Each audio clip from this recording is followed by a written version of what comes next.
한 번도 안 먹어본 사람은 있어도 일단 먹고 나면 한 번만 먹은 사람은 없다. 이런 말 있잖아요. Y뉴스 외전 책 읽어주는 여자도 한 번도 안 들은 사람은 있어도 일단 한 번 듣고 나면 한 번만 들은 사람은 없다. 이렇게 될 날이 있겠죠?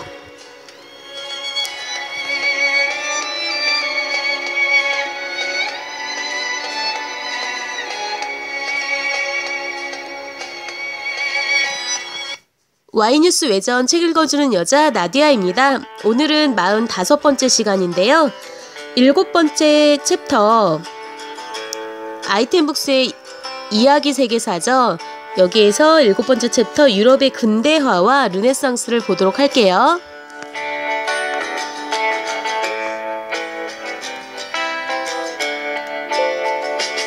알프스를 넘은 르네상스. 이탈리아는 르네상스가 한창일 때 오스트리아와 프랑스 등의 침입에 시달렸다. 이러한 여러가지 복잡한 일 때문에 결국 이탈리아의 르네상스는 점점 시들게 되었고 르네상스의 중심은 알프스 산맥을 넘어 북유럽으로 옮겨졌다. 북유럽의 인문주의는 이제까지의 단순한 고전 연구를 떠나서 당시의 잘못된 사회를 통렬하게 비판했다.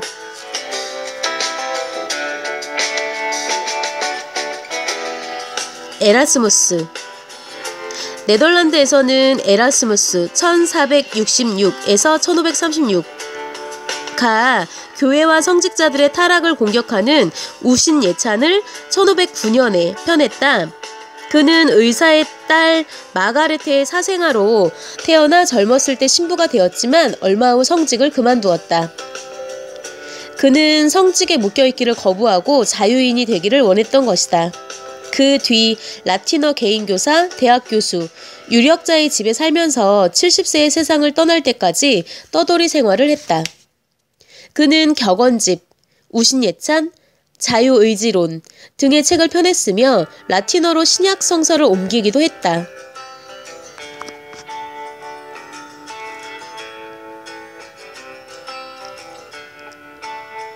토마스 모어. 토마스 모어는 에라스무스와 절친한 영국의 대법관이었다. 그는 종교 문제와 헨리 8세의 재혼에 반대하다가 런던 탑에 갇혀 사형에 처해졌다. 그가 쓴 책은 유토피아 이외에 준 피코의 일생, 리처드 3세 시대사 등이 있다. 유토피아는 2부로 이루어진 공상소설로 근대소설의 시조라는 높은 평가를 받았다. 유토피아는 정치적인 이야기라고도 말할 수 있으나 그 구상과 구성에 있어서 충분히 소설이라고 할 만한 점이 있다. 18세기의 풍자 문학, 스위프트의 걸리버 여행기에 큰 영향을 끼쳤다. 걸리버 여행기는 당시 사회의 정치, 경제, 사회 제도를 풍자한 작품이다. 독일에서도 신학자 멜라니톤이 중세 교회의 잘못을 꼬집으며 신앙의 진실을 외쳤다.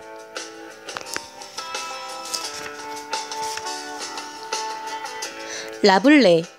16세기의 프랑스에서는 라블레 경이라는 작가가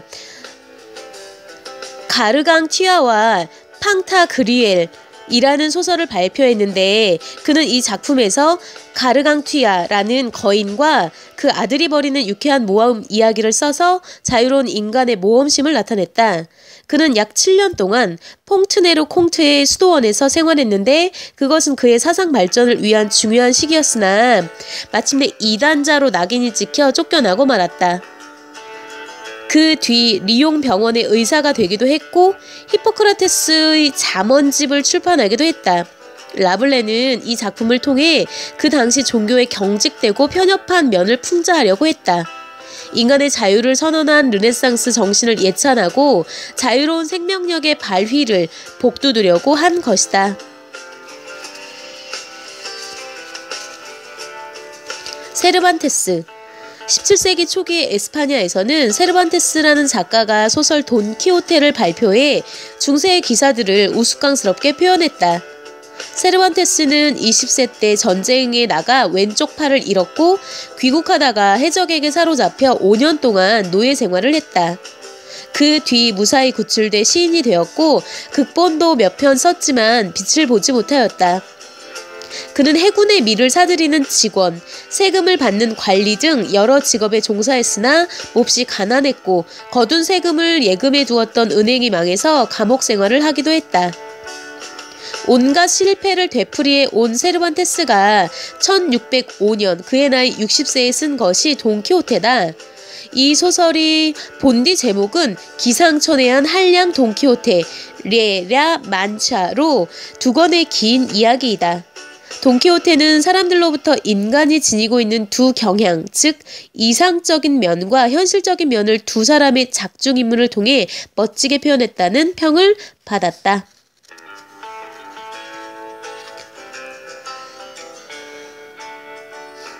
셰익스피어, 영국에서는 초서가 캔터베리 이야기를 발표해 영시의 아버지라 불리웠다. 이 작품은 17,000여 행으로 산문과 운문으로 되어 있는 데카메론 풍의 이야기로 기사 이야기, 의사 이야기, 수도사 이야기 등 작가가 원래 의도했던 바는 58편의 이야기였다고 하는데 초서가 작품을 완성하지 못하고 세상을 떠났기 때문에 24편의 미완성 작품으로 끝나고 말았다. 이 작품은 아일랜드의 민화와 동양의 옛날 이야기로부터 소재를 얻어서 거기에 웃음을 불어넣은 인간 희극인데 이 작품은 오늘날까지도 널리 알려져 많은 사람들이 즐겨 읽는 작품이다. 엘리자베스 1세 때에는 초서의 뒤를 이은 국민문학의 위대한 극작가 셰익스피어가 그 유명한 햄릿, 리어왕, 로미오와 줄리엣 등을 발표해 크게 활약했다. 셰익스피어의 일생에는 거의 알려져 있지 않았다. 그의 기록은 전해지지 않았다. 그런대로 조금씩 알려진 셰익스피어의 생애를 소개하자면 그는 1564년 영국의 스트래트포드에서 태어났는데 반은 농사를 짓고 반은 장사를 하는 집안이었기 때문에 어린 시절엔 별로 고생을 하지 않고 자랐다. 아버지가 사업에 실패하고 또 남은 돈을 갚지 못해 감옥살이까지 한 뒤부터는 14세부터 나이 어린 몸으로 집안일을 돌보지 않으면 안 되었다. 셰익스피어는 수업료를 내지 않는 문법 학교에서 중등 교육을 받은 일이 있었다. 예술과 딱딱한 문법과는 너무나 차이가 심했던 탓인지 끝내 도중에 흥미를 잃고 학교를 그만두고 말았다. 그는 학교에 다니는 동안 라틴어와 그리스어를 열심히 공부했다. 셰익스피어가 예술에 눈을 뜬 것이 이 무렵이었다. 그는 18세 때에 18살이나 위인 여자와 결혼해 자매를 두었다. 그는 시골에서 일생을 파묻혀 살 생각을 하니 답답했다. 그는 기회가 있으면 런던으로 가서 새 삶을 개척할 뜻을 항상 지니고 있었다. 21세가 되자 그는 큰 마음을 품고 집을 뛰쳐나와 런던으로 갔다. 런던에 도착했지만 아는 사람 하나 없는 곳이어서 여러가지 일을 닥치는 대로 하다가 마침내 극장에서 말을 지키는 일을 맡아보게 되었다. 이것이 셰익스피어가 극장에 관계하게 된 계기가 된 것이다. 그는 열심히 일해 얼마 후에는 연극하는 배우들을 소개하는 일도 맡아보았다. 그 다음에는 마침내 평생의 소원이던 배우가 됐다. 23세 때 관중들의 마음을 사로잡는 연기로 이름이 알려지기 시작했다. 더불어 26세부터는 희곡 작품을 쓰기 시작해 세상을 깜짝 놀라게 했다. 그 뒤 다시 고향으로 돌아와 지내다가 1616년 4월 23일 52세로 세상을 떠났다. 그는 장시 2편, 14행시 154편, 희곡 37편이라는 엄청난 걸작들을 세상에 남겼다. 일찍이 영국의 대문호인 토마스 칼라일은 이렇게 말했다. 영국은 인도를 잃어버려도 셰익스피어를 잃을 순 없다. 셰익스피어의 햄릿은 오셀로, 맥베스, 리어왕과 더불어 4대 비극 중의 하나이며 최고 걸작품이기도 하다.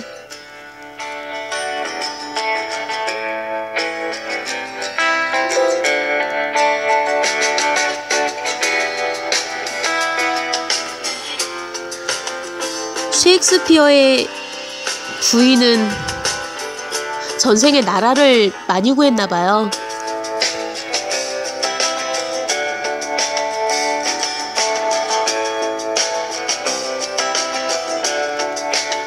와이뉴스 외전 오늘의 희망 메시지는요.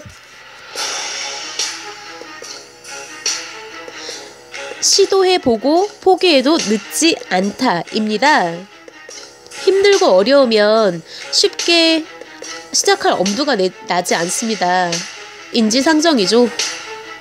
포기할 때 하더라도 한번 도전해보고 나서 접는 건 어떨까요? 아무것도 하지 않은 것과 열심히 노력한 것은 분명 다르겠죠?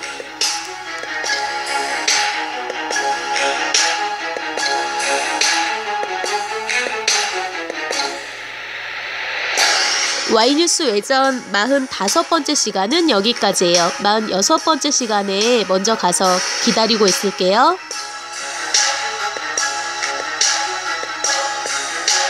기억하세요. 여러분은 아주 특별합니다.